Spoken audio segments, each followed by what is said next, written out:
أو كصيب من السماء فيه ظلمات ورعد وبرق يجعلون أصابعهم في آذانهم من الصواعق حذر الموت والله محيط بالكافرين يكاد البرق يخطف أبصارهم كلما أضاء لهم مشوا فيه وإذا أظلم عليهم قاموا ولو شاء الله لذهب بسمعهم وأبصارهم إن الله على كل شيء قدير. ترجمہ: یا ان کی مثال آسمان سے اترنے والی بارش کی طرح ہے جس میں تاریکیاں اور گرج اور چمک ہے. یہ زوردار کڑک کی وجہ سے موت کے ڈر سے اپنے کانوں میں انگلیاں ٹھونس رہے ہیں، حالانکہ اللہ کافروں کو گھیرے ہوئے ہے. بجلی یوں معلوم ہوتی ہے کہ ان کی نگاہیں اچک کر لے جائے گی. حالت یہ ہے کہ جب کچھ روشنی ہوئی تو اس میں چلنے لگے، اور جب ان پر اندھیرا چھا گیا تو کھڑے رہ گئے. اور اگر اللہ چاہتا تو ان کے کان اور آنکھیں سلب کر لیتا. بے شک اللہ ہر شے پر قادر ہے. او کصیب من السماء، یہ جیسے آسمان سے بارش.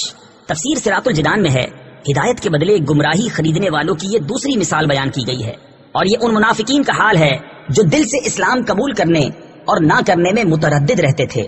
ان کے بارے میں فرمایا کہ جس طرح اندھیری رات اور بادل و بارش کی تاریکیوں میں مسافر متحیر ہوتا ہے، جب بجلی چمکتی ہے تو کچھ چل لیتا ہے، جب اندھیرا ہوتا ہے تو کھڑا رہ جاتا ہے.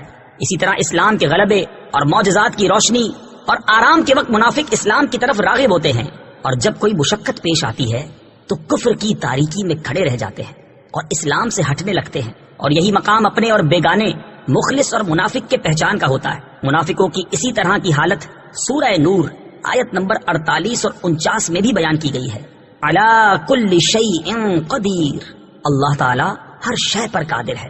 تفسیر صراط الجنان میں ہے شے اسی کو کہتے ہیں جسے اللہ تعالیٰ چاہے اور جو مشیت یعنی چاہنے کے تحت آ سکے. ہر ممکن چیز شے میں داخل ہے اور ہر شے اللہ تعالیٰ کی قدرت میں ہے، اور جو ممکن نہیں بلکہ واجب یا محال ہے اس سے اللہ تعالیٰ کے ارادے اور قدرت کا تعلق ہی نہیں ہوتا. جیسے اللہ تعالیٰ کی ذات و صفات واجب ہیں اس لیے قدرت کے تحت داخل نہیں.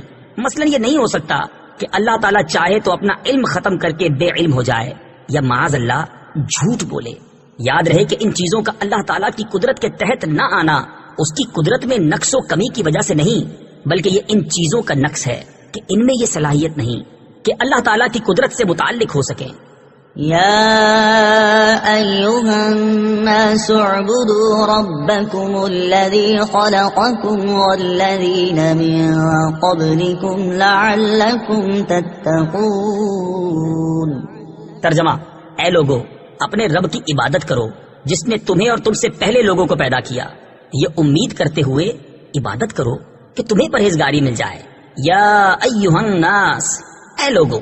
تفسیر صراط الجنان میں ہے سورہ بقرہ کے شروع میں بتایا گیا یہ کتاب متقین کی ہدایت کے لیے نازل ہوئی، پھر متقین کے اوصاف ذکر فرمائے، اس کے بعد اس سے منحرف ہونے والے فرقوں کا اور ان کے احوال کا ذکر فرمایا تاکہ سعادت مند انسان ہدایت و تقوی کی طرف راغب ہو اور نافرمانی و بغاوت سے بچے. اب تقوی حاصل کرنے کا طریقہ بتایا جا رہا ہے، اور وہ طریقہ عبادت اور اطاعت الہی ہے. یا ایھا الناس کے ذریعے تمام انسانوں سے خطاب ہے، اور اس بات کا اشارہ ہے کہ انسانی شرافت اسی میں ہے کہ آدمی تقوی حاصل کرے اور اللہ تعالیٰ کا بندہ بنے. عبادت کی تعریف: عبادت اس انتہائی تعظیم کا نام ہے جو بندہ اپنی عبدیت یعنی بندہ ہونے اور معبود کی الوہیت یعنی معبود ہونے کے اعتقاد اور اعتراف کے ساتھ بجا لائے. یہاں عبادت توحید اور اس کے علاوہ اپنی تمام قسموں کو شامل ہے. کافروں کو عبادت کا حکم اس معنی میں ہے کہ وہ سب سے بنیادی عبادت یعنی ایمان لائیں اور اس کے بعد دیگر اعمال بجا لائیں. تفسیر صراط الجنان میں ہے لعلکم تتقون، تاکہ تمہیں پرہیزگاری ملے. اس سے معلوم ہوا کہ عبادت کا فائدہ عابد ہی کو ملتا ہے، جبکہ اللہ تعالیٰ اس سے پاک ہے کہ اس کو عبادت یا اور کسی چیز سے نفع حاصل ہو.